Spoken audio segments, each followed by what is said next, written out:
This edition of the Ridley Report is brought to you by mail-to-jail.com, something that rhymes with com.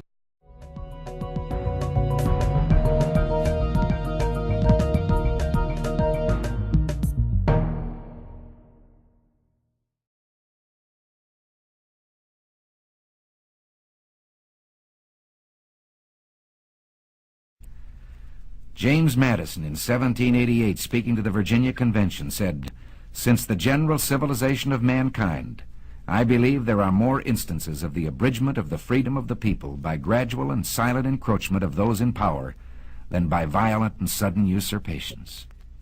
They want to attach this bill to Social Security, and they say here is a great insurance program now instituted, now working.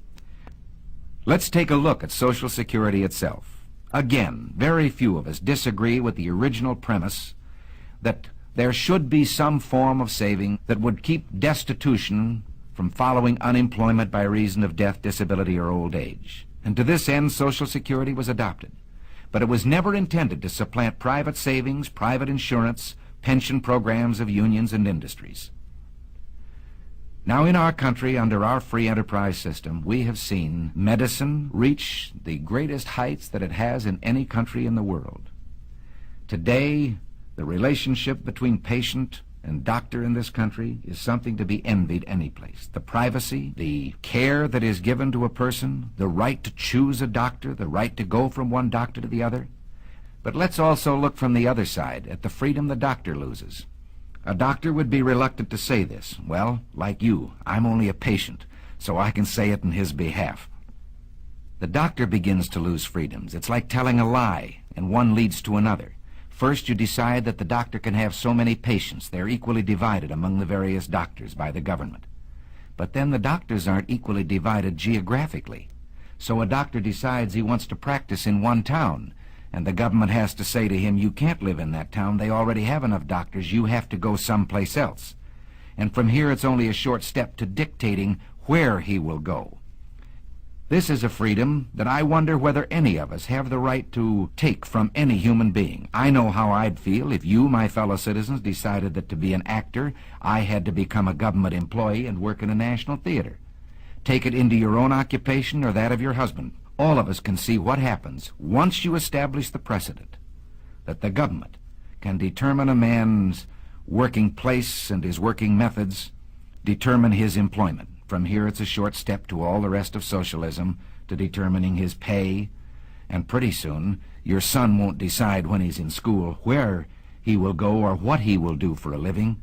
He will wait for the government to tell him where he will go to work and what he will do. In this country of ours took place the greatest revolution that has ever taken place in world's history, the only true revolution. Every other revolution simply exchanged one set of rulers for another. But here, for the first time in all the thousands of years of man's relation to man, a little group of men, the Founding Fathers, for the first time, established the idea that you and I had within ourselves the God-given right and ability to determine our own destiny. This freedom was built into our government with safeguards. We talk democracy today, and strangely we let democracy begin to assume the aspect of majority rule is all that is needed. Well, majority rule is a fine aspect of democracy, provided there are guarantees written in to our government concerning the rights of the individual and of the minorities. What can we do about this? Well, you and I can do a great deal. We can write to our congressmen, to our senators. We can say right now that we want no further encroachment on these individual liberties and freedoms. And at the moment, the key issue is we do not want socialized medicine. In Washington today, 40,000 letters, less than 100 per congressman, are evidence of a trend in public thinking. Representative Halleck of Indiana has said, when the American people want something from Congress, regardless of its political complexion, if they make their wants known, Congress does what the people want. So write. And if this man writes back to you and tells you that he too is for free enterprise, but we have these great services and so forth that must be performed by government, don't let him get away with it.